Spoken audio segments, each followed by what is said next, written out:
Vamos lá. Férias individuais, como é que a gente faz para entender quando um determinado empregado tem direito a férias, quando um determinado patrão vai ter que garantir que esse empregado usufrua suas férias? A gente já sabe que existe um período que a gente chama de período aquisitivo, que tem duração de 12 meses. Nesse tempo aqui, o empregado trabalha, e aí ele vai ganhar um vale-férias, como se ele ganhasse um ticket, que vai ser trocado por férias efetivas, que vai ser trocado por um tempo de descanso nos próximos 12 meses, dentro do próximo período de 12 meses, que a gente chama de período concessivo. É o período em que o patrão deve conceder para o empregado as férias que o empregado já adquiriu por decurso do tempo. Então, vamos supor que alguém começou a trabalhar em 15 de janeiro de 2019 e que terminou de completar esse período aquisitivo no dia 14 de janeiro de 2020. O patrão, a partir de 15 de janeiro de 2020, vai ter 12 meses para dar essas férias que o empregado já adquiriu, que o empregado já tem direito. Acontece que, neste mesmo dia, quando acaba o primeiro ano do contrato de trabalho, começa a correr um novo período aquisitivo, ou seja, enquanto o empregado está esperando que o patrão conceda aquelas férias passadas para ele, ele já está trabalhando e, por isso, adquirindo direito a novas férias, que vão ser concedidas para ele no período de 12 meses imediatamente posterior. E assim sucessivamente, desde o dia que a pessoa foi admitida e começou a correr o primeiro período, até o dia da rescisão contratual. Então, vamos supor, eu vou pensar aqui na data de hoje para a gente conseguir fazer esse cálculo e compreender bem.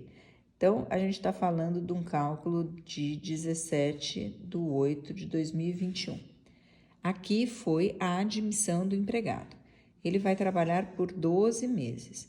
Isso quer dizer que no dia 16/8/2022, ele adquiriu o direito às férias. Ele vai poder receber o ticket vale-férias dele, que o patrão vai ter que garantir que ele usufrua.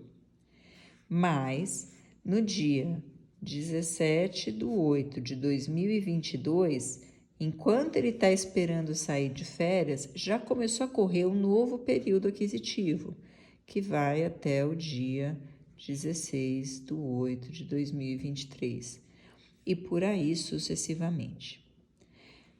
Professora, você está me dizendo que enquanto ele está esperando, dentro desse período concessivo, as férias dele serem efetivamente dadas para ele, né, serem efetivamente gozadas, ele está trabalhando os 12 meses que ele precisa trabalhar para ter direito a novas férias.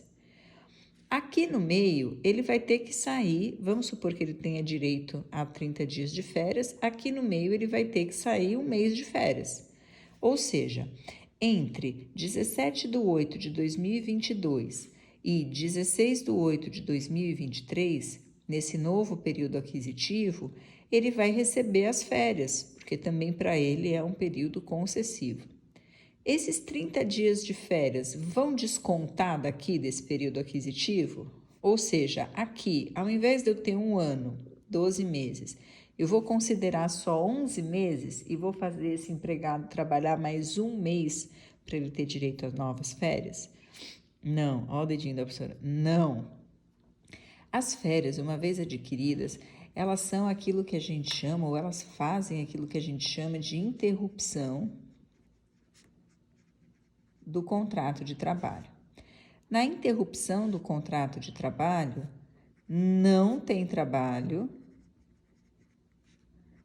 mas existem algumas importantes consequências do trabalho, inclusive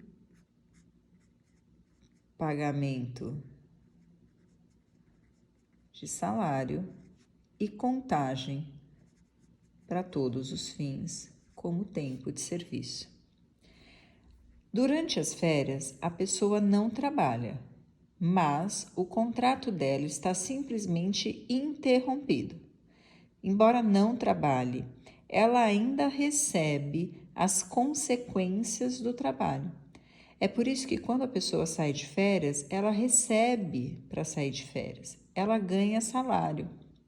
Além disso, também existe a contagem desse tempo como tempo de serviço, inclusive para fins de aquisição de novas férias. Então, você sempre vai contar do dia do começo da prestação de serviço, da admissão do empregado, 1 ano. Então, sempre. 17/8 é o aniversário daquele contrato. Então, 17/8 começa um período aquisitivo, 17/8 do outro ano, outro período aquisitivo, 17/8 do outro ano, outro período aquisitivo, e por aí vai. Para que não haja confusão, nos casos concretos, quando eu preciso entender se um determinado empregado tem direito a férias, se ele já saiu de férias, se passou do prazo, se não passou do prazo, eu faço um desenho exatamente como esse, marcando as datas e numerando os períodos. Período aquisitivo 1 e o período concessivo desse 1. Período aquisitivo 2 e o período concessivo desse 2. E por aí vai, ano a ano.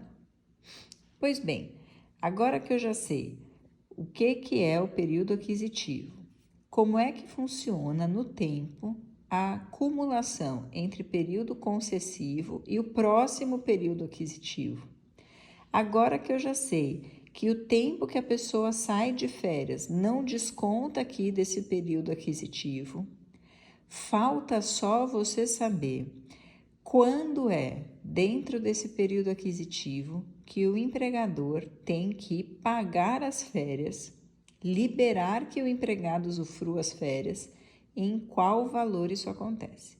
É por isso que eu vou te convidar para assistir o próximo vídeo, que já vai começar daqui a pouquinho. Vem comigo, beijo e tchau.